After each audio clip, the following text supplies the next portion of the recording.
right now, they got a break. We got the Winter Olympics going on. Quinn Hughes, ooh, baby, what a goal. What a freaking goal yesterday that was to beat Sweden. And it was so funny because with 5 minutes left in the game, you could just see Team USA play the hockey version of prevent defense. That everybody's back. They're just firing the puck down. They're not forcing the issue because ultimately they don't want to force the issue to a point that gives Sweden that opportunity to get a goal on a breakaway, a 2-on-1, or whatever. They don't want to cause a mistake in the offensive end that's going to screw them down to the defensive end. So in other words, let's just sit back. Let's just keep everything in front of us and have them play the next 5 minutes in their offensive zone, which is your defensive zone. And then what happens? Sweden ties it up. Shocker. Just like prevent defense, it doesn't work. Prevent defense only works when there's 5 seconds left on the clock. The other team is at their own 25, and they have to go 75 yards down to score. That's the only time prevent defense, 99 times out of 100, works. But when you're playing prevent defense for a minute and a half, that team's just going to go up and down the field on you every single time. But with this, they were able to score, and it was awesome. Then they get into overtime. Sweden had a couple of big-time chances, and then Quinn Hughes takes the puck, skates to the top of the slot, cuts back left, fires it, bam, goal. USA beats Sweden. Yes, thank you for that. Now we get to play Slovakia tomorrow, and then hopefully we beat Slovakia to play Canada, and hopefully play Canada in the gold medal game because Canada nearly lost. So it was, they nearly lost to David Pastrnak. But getting back to the Bruins here, the Bruins are in an interesting place right now because they're currently 4 points ahead of the number 1 team that's out of the playoffs in the Eastern Conference. So they hold the final wild card spot by 4 points. And I've been saying for the last 2 months, this team needs to sell at the deadline. It does. Because as great as it is, and as great as it could be, to still make the playoffs, especially with the fact that we have Toronto's number 1 overall pick, which is top 5 protected. Yeah, it's top 5 protected. And so if they get the 6th overall pick, thank you. Thank you, Maple Leafs.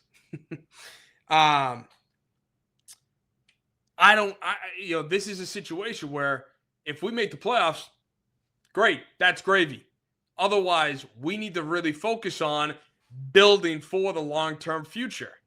And while we do have some primary pieces, this season has felt a lot like what the Patriots just did.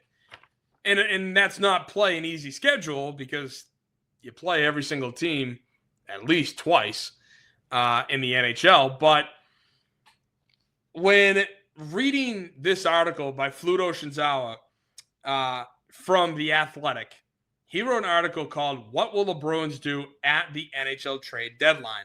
Buy, Sell, or Both?" And he brought out some interesting 5-on-5 numbers. And starting with the offensive stuff, right? And by the way, these numbers are interesting because as you're looking at these, I want you to ask yourself, is this sustainable? Is this sustainable? Okay? So starting with the offensive side of things, the Boston Bruins, I'm saying, broke the Brainiacs because they're currently playing out of their skates. The Bruins have 127 5-on-5 goals, which is tied for 7th in the NHL. Only 6 teams have more than them. They also have 294 high danger shots, which comes out to an expected goals for at 113.26, which ranks 26th in the NHL. So basically, they are scoring more often than what the numbers are predicting, which is why the Bruins broke the Nerds. And then you look at some unlikely heroes. Casey Middlestat, Morgan Geekie, who is absolutely having a tremendous season. And then Fraser Minton, the 21-year-old, who was part of the trade package for Carlo in Toronto. 5-on-5 shot percentage. Casey Middlestat is converting 23.81 of his shots. Geekie is converting 22.22 of his shots. And Fraser Minton is converting 16.13% of his shots, scoring at that rate. And so all of which are career highs for them. And as much as, again, I don't like to I don't look at numbers and say, we have to live and die by these numbers. They're a good reference point for me. So when I bash the Nerds, it's because they live and die by these numbers. Every decision they make is based off percentages and all that stuff, rather than actually look at the sport for the sport's sake and make decisions off of that. But again, you look at the expected goals for, it's 113. And yet we've scored 127 5-on-5 goals. So to me, you're kind of looking at that going, wait a minute. Is this sustainable? Are we going to come back from the Winter Olympics and the winter break and be fully, right back into rhythm and doing that? And then you look at the defensive side, the goalie side of things.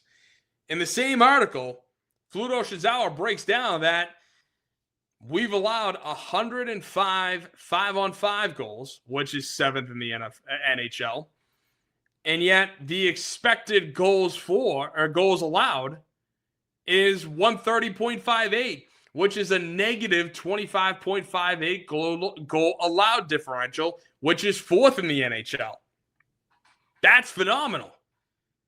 Having the expected goals allowed be so high, but you've only allowed this much, that's huge. That's great, at least 5-on-5 wise.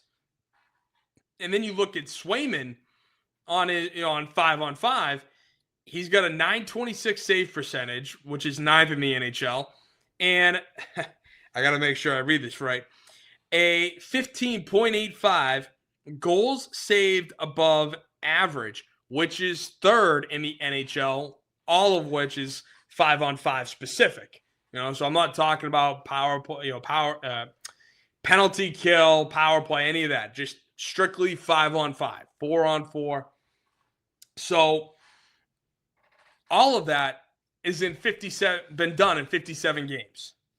And as I asked you, is this sustainable? I don't know that it is. And I didn't need the numbers right there to tell me this, but I think it only adds to my point of I do believe that this team needs to sell. I do believe that they need to, look at the situations, look at the contracts that we have, look at the players like a Victor Arvidsson, like a Casey Middlestat, like an Andrew Peak, and say, what can we get for these guys? And can we also get a return where we're getting a young prospect who's got term, who can develop, or that is kind of borderline right there, kind of like a Morgan Geekie in a sense, because I don't know if Morgan's like playing out of his skates or if he's just, or if this is really him. But he's been phenomenal all season. Going him and Pasternak going back and forth for the most goals on the team. But as I said, I don't need those numbers to make my case. I could have just told you straight up that looking at the team, watching them play, they're a fun team. It's fun to watch. I think they do have a good product going right now. But I'm just not convinced that this is a team meant for a deep playoff run. And that's why I'm kind of like, I think we should sell. But then with Fluto Shizawa's article, it's like, hey, see? What did I tell you? And I'm like, okay. Because the trade deadline is March 6th. So with it being on March 6th, the players get back on the 23rd because the final day of the Winter Olympics is on the 22nd. And that's when the gold medal game is. So the Bruins have 4 games between the end of the Olympics and the trade deadline. When looking at that, is that going to be enough time for Don Sweeney to maybe adjust his point of view? Does he look at this team and say, yes, we should invest for the now, not only because we have the draft capital, and I wouldn't even say draft capital, the capital itself, but, hey, look at what we're doing. Look at how great we're playing. Look at the numbers I just laid out for you. I don't buy it. I just don't buy it yet. If we make the playoffs, which, again, I said we would. I said we would sneak in on the last day. We'd still make the playoffs, and I want to make the playoffs. But if I'm Don Sweeney, and if I'm Cam Neely, who want to build a long-term successful team, I need to identify our core. And according to Fluto, the core is Pasta, McAvoy, and Swayman? Swayman's one of your core guys? If I could trade him tomorrow, I would. In a heartbeat. Absolute heartbeat. The fact that he let that goal in the Olympics from the red line there, what was that about? And I don't want to hear that, it was too dark, he couldn't see. No, that's excuses for this guy. This guy had the idea that he would come in and beat Connor Hellebuck for the starting job. He said that right before the game started. That, hey, part of my job is to come in here and to beat Hellebuck for the starting gig. That's what I want to do. You did a hell of a job and nearly screwed us, dude. Not to mention that goal, but then even the goal was 6.7 seconds left in the second period. So instead of it being 4-2 entering the third, it was 4-3 entering the third, giving Denmark all that life. Which I was going back and forth with a buddy of mine who's a Panther fan. And I feel like he was kind of mad at me because I was screaming at my television, hey, get Swayman out of here. Put Hellebuck back in. Put Ottinger in. They're going to be better for you than this guy. We can't afford to lose this game. Not here, not now. And he's like, dude, Swayman's a good goalie. Those weren't for him, blah, blah, blah, whatever. And I'm just kind of like, it kind of got me thinking where, yes, I don't like, I shouldn't say that because I don't know. I don't like Swayman's game and kind of his attitude, I guess, going into it, because here's the thing. He wanted more money than $8.25 million.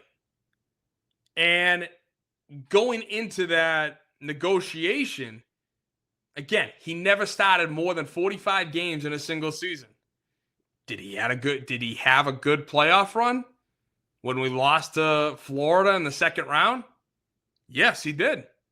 And I was the first to admit that. I kept saying it on the show, like, Swayman's been playing great. Swayman's been playing great. That loss wasn't on him. He's been doing well.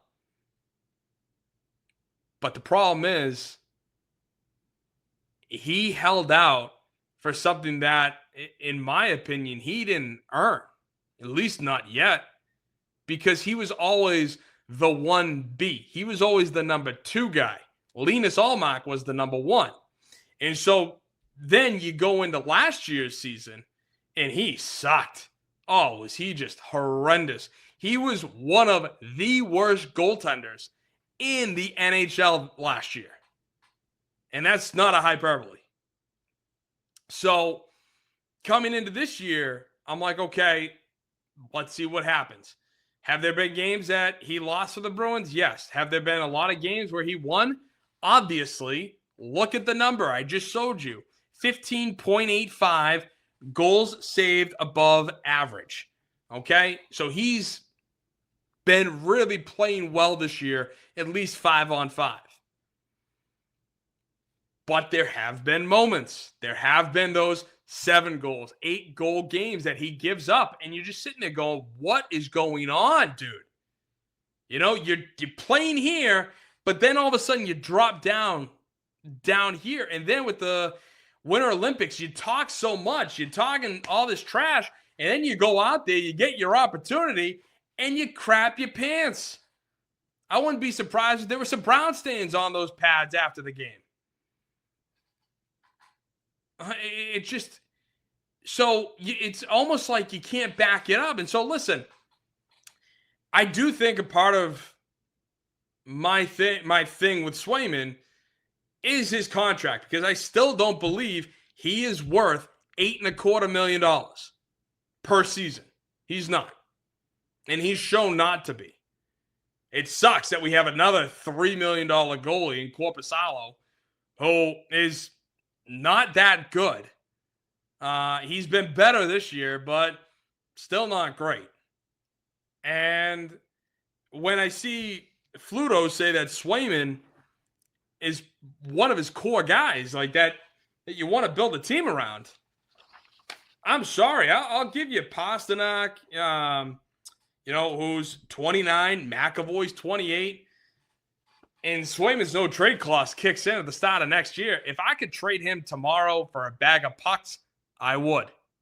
And then tell goalie Bob, get the next guy ready. Get DiPietro ready. Get Korpisalo out of here. Get Swayman out of here. Get the money off the books, because it's not invested well enough.